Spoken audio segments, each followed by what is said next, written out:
So around 2005, maybe 2006, while being on King Mountain Correctional Facility here in Virginia, they had a male officer, Caucasian male officer, by the name of Barbados, right? Barbados, however his name was. And anybody who was on King Mountain Correctional Facility during this time, they'll know exactly who I'm talking about when they see this post. But anyway, he was one of the dog mans who used to walk around with the K-9, a dog, real dog, walk around the yard whenever we had outside rec, right?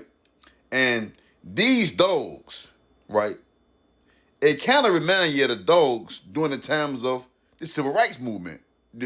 Martin Luther King time, right? And these dogs would always be yapping at you when you be walking through the yard from the rec yard to the buildings. But anyway, Barbados, right? Let me explain.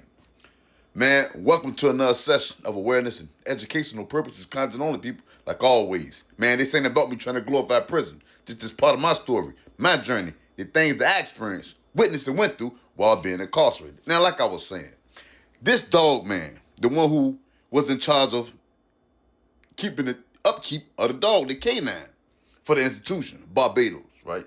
Barbados, whatever his name was, right? We was leaving off of the rec yard. This is midsummer. This how crazy King Mountain in that western region people are. They have no consideration of people of melanated color or whatever the case may be, right? We used to drink out of these big igloo coolers for the rec yard. These coolers, if you know what I'm talking about, right? They had these coolers on the yard.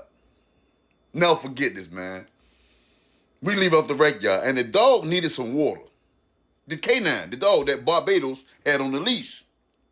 Do you know that this officer went and got that water cooler that we drank out of and let the dog lap his water out of the dog cooler and put it back on the rec yard?